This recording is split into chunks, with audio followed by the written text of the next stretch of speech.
Sivitas Akademika terus bersuara, mahasiswa juga sudah turut bergerak. Lalu apa langkah yang harus kembali diambil ketika kompas moral pemerintahan kali ini dianggap menyimpang dan harus diselamatkan? Kita akan membahasnya bersama dengan Ketua STF Driyarkara, Romo Simon Petrus Lili Cahyadi, dan Koordinator Pusat BEM Seluruh Indonesia Rakyat Bangkit, Hilmi Asyidik. Selamat pagi Romo Simon, selamat pagi Mas Hilmi. Selamat pagi, Mas Jason.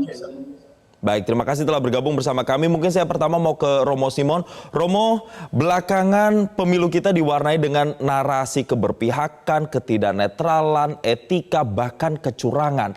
Kalau Anda sendiri, Romo, melihat bagaimana memandang demokrasi dan kompas moral pemimpin saat ini? Ya, pertama-tama perlu kita lihat, Mas Jason, ya, bahwa politik itu kan sebenarnya seni untuk memanage, untuk mengelola negara, polis, dan tekne bahasa Yunaninya. Maka dari itu sebagai sebuah seni itu dibutuhkan sensibilitas tertentu. Sensibilitas berkaitan dengan keinginan rakyat, aspirasi rakyat. Kalau kita lihat belakangan ini, saya kira juga sudah cukup banyak indikasi untuk itu, bahwa persoalan etika, persoalan moral dalam kaitan dengan nilai-nilai normatif, keadilan, fairness, kemudian juga ketidakberpihakan, itu indikasinya kuat bahwa itu dilanggar. Baik, saya mau ke Mas Hilmi kalau begitu. Tadi Romo Simon menyinggung soal aspirasi. Kemudian teman-teman mahasiswa ini kan sudah turun ke jalan, bahkan kemarin gabungan dari beberapa universitas. Kalau Anda melihat dari 4 tuntutan itu, salah satunya adalah memakzulkan Presiden Joko Widodo. Apa yang membuat teman-teman mahasiswa merasa Presiden harus dimakzulkan, Mas Hilmi? Oke, pertama yang perlu kita soroti terlebih dahulu, bahwasanya dalam kehidupan berbangsa, entitas tertinggi adalah suatu negara yang dipimpin oleh seorang presiden. Maka di sini patut kita lihat juga, gitu, bahwasanya seorang presiden ini memiliki suatu peranan penting sebagai kompas moral bangsa, gitu, atau sebagai guru bangsa dalam perihal moral maupun etika. Maka ketika kita melihat bahwasanya saat ini Jokowi gagal dalam memberikan contoh atau gagal menjadi kompas, gagal menjadi mercusuar moral itu sendiri, gitu. Maka sudah selayaknya Jokowi ini meninggalkan apa yang akhirnya peranan beliau sebagai kompas moral itu sendiri. Mas Hilmi, teman-teman mahasiswa ini juga menyebut yang menarik adalah ketika mereka bilang bahwa hari-hari ini ada indikasi kebangkitan neo-orba atau Orde Baru. Nah, apa sebenarnya indikasi yang dilihat teman-teman mahasiswa sampai mengeluarkan statement bahwa ada indikasi Orde Baru yang akan segera terbentuk begitu? Oke, tentu ketika kita berbicara tentang indikator-indikator terkait neo-orba seperti itu, tentu masyarakat bahkan kita semua mungkin melihat gitu bahwasanya ada beberapa hal yang akhirnya menjadi sorotan-sorotan di kepemimpinan Pak Jokowi sekarang ini, gitu. Bagaimana akhirnya Pak Jokowi sekarang sedang mengupayakan pelanggengan kekuasaan, gitu, dengan mencalonkan anaknya atau mungkin anaknya mencalonkan diri dalam kontestasi pemilu 2024 ini, gitu ya. Itu maka sehingga sangat syarat akan kepentingan, gitu. Ini tidak beda dan tidak jauh, gitu, bagaimana akhirnya Orde Baru di masa kepemimpinan Pak Soeharto. Baik, saya mau kembali lagi ke Romo Simon. Romo, dari jawaban Mas Hilmi tadi kita sudah melihat bahwa memang ada keresahan disuarakan oleh teman-teman Sivitas Akademika, para guru besar dan bahkan teman-teman mahasiswa. Tapi kalau kita lihat nampaknya respon Presiden seolah resisten. Bahkan istana sendiri menganggap suara kritik Sivitas Akademika ini sebagai partisan. Lalu apa yang harus dilakukan kalau suara guru-guru besar saja ini sudah seolah tidak didengarkan, Romo? Terima kasih, Mas Jason. Pertama kita lihat bahwa suara-suara itu kan sebenarnya menuju pada panggilan moral, ya. Jadi pada panggilan normatif untuk bertindak sesuai dengan kaidah-kaidah yang wajar, yang adil dan fair, ya. Kalau kemudian tanggapannya itu adalah dengan tanggapan yang sifatnya defensif atau yang sifatnya itu membela bahwa itu misalnya diorkestrasi atau apa, ya dia tidak menangkap persoalannya, itu yang pertama. Atau tanggapan kedua, misalnya bahwa ya itu didengarkan, itu dicatat, tetapi tidak dimasukkan dalam pertimbangan legislasi misalnya, itu sebenarnya cuma cangkem dan cuma memberikan lip service Yang tuntutan serius mesti ditanggapi serius, jangan ditanggapi secara gampangan seperti itu. Begitu Mas Jason intinya. Baik, ya Romo Simon harusnya ditanggapi secara serius begitu. Tapi kalau nanti saya jabarkan ada juga kok respon-respon yang mungkin menyepelekan atau mengkerdilkan suara-suara Civitas Akademika ini. Tapi kita harus tahan dulu Romo Simon dan juga Mas Balin. Nanti kita akan lanjutkan perbincangan ini usai jeda. Tetaplah bersama kami di Selamat Pagi Indonesia. Pendapat begitu banyak akademisi, para guru besar, para rektor tidak terbantahkan, dan saya tidak akan menilai itu. Karena bagaimana bisa saya menguji kepada begitu, mestinya mereka menguji kita semua. Yang ini kan profesor penguji semua. Berarti apa yang dikatakannya itu ya adalah hati nurani, atas nama hati nurani dia, kebenaran dia. Kan? Ini profesor, masa kita uji profesor? Tapi apapun upaya, hati nurani ada di pihak para guru besar.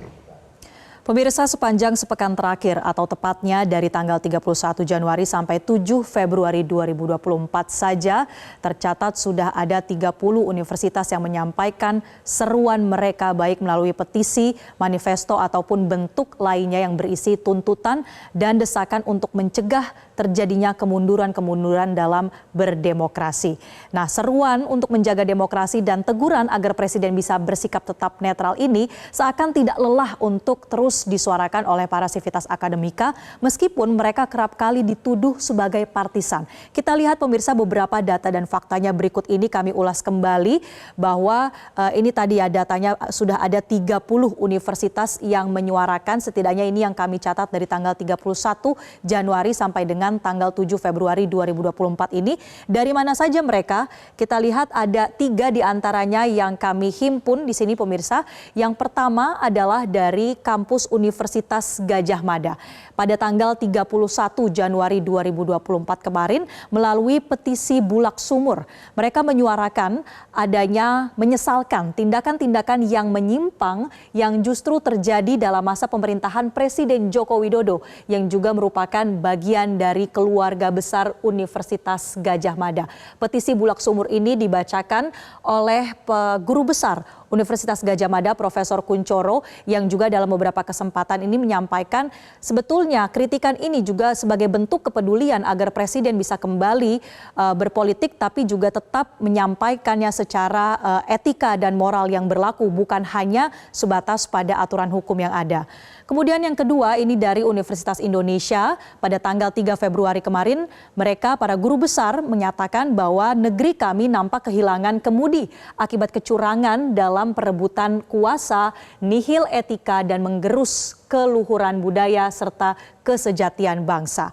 Lalu berlanjut ke Universitas Padjadjaran di hari yang sama tanggal 3 Februari dibacakan petisi seruan Padjadjaran. Isinya adalah Presiden dan elit politik harus jadi contoh keteladanan kepatuhan terhadap hukum dan etika, bukan justru melanggar etika. Apa yang diucap tidak sesuai dengan kenyataan.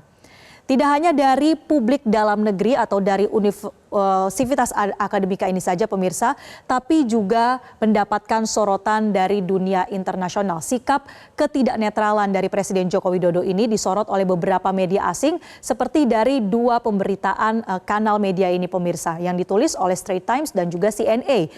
Tulisan-tulisan ini diantaranya memuat misalnya adalah reaksi seperti sentimen negatif yang didapatkan oleh Presiden Joko Widodo karena telah menyampaikan statement bahwa Presiden boleh berpihak pada salah satu kandidat. Kemudian gaya kampanye Presiden Joko Widodo juga disebut gayanya ini mirip dengan cara Obama berkampanye untuk calon Presiden Amerika Serikat dari Partai Demokrat Hillary Clinton di tahun 2016 silam. Lalu apa sebenarnya yang menjadi respon dari Presiden Joko Widodo setelah banyak mendapatkan kritikan, teguran dari dalam maupun dari luar negeri sorotannya? Kita simak berikut ini pernyataan Presiden Joko Widodo.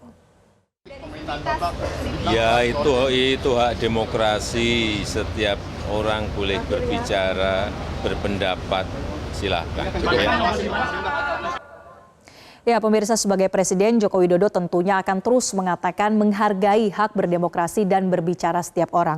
Tapi pertanyaannya, apakah teguran-teguran keras yang menyoroti etika dan moral demokrasi ini akan ditindaklanjuti? Kemudian apakah ini justru hanya akan didiamkan saja begitu? Apalagi sejumlah sivitas akademika ini dituding di baliknya adalah politik partisan. Mari kita lihat apa saja pernyataan sejumlah pihak di lingkaran Istana Presiden, pemirsa. Seperti misalnya dari pernyataan Koordinator Staf Khusus Presiden Ari Dwi Payana yang menyebutkan bahwa dicermati bahwa di tahun politik ini jelang pemilu pasti muncul sebuah pertarungan opini atau penggiringan opini. Jadi diduga bahwa kritikan-kritikan petisi manifesto ini adalah ya mungkin bentuk dari penggiringan opini publik.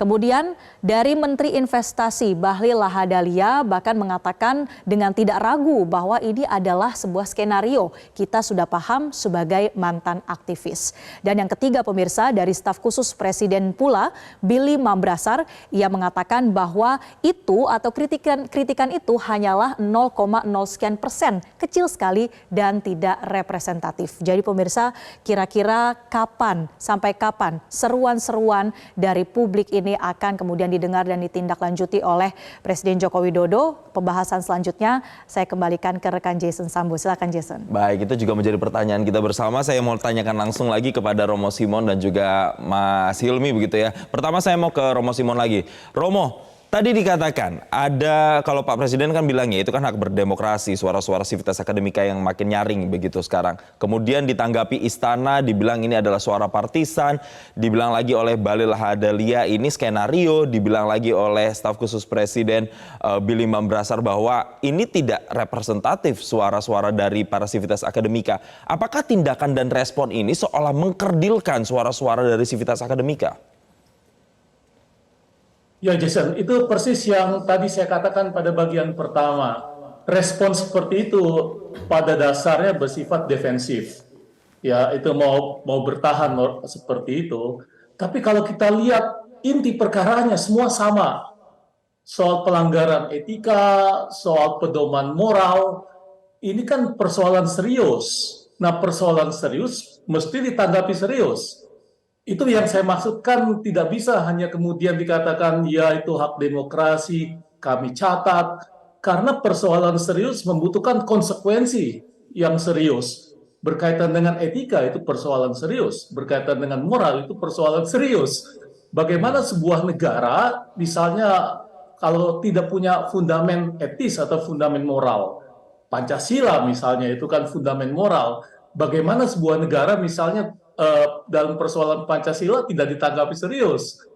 Itulah yang tadi saya katakan keprihatinan kami, bahwa pihak penguasa itu punya sikap yang defensif terhadap macam-macam kritik. Apalagi tadi ada yang mengkerdilkan rasionalitas para guru besar dan para dosen dengan mengatakan itu cuma sekian persen.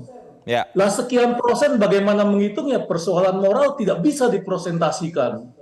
Persoalan moral itu sangat serius.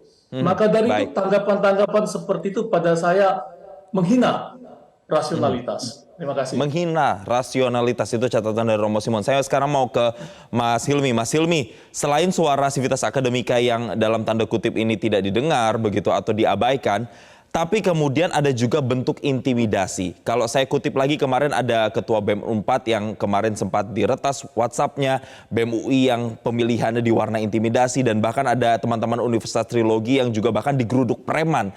Adakah temuan-temuan intimidasi lain yang kemudian juga dirasakan teman-teman mahasiswa?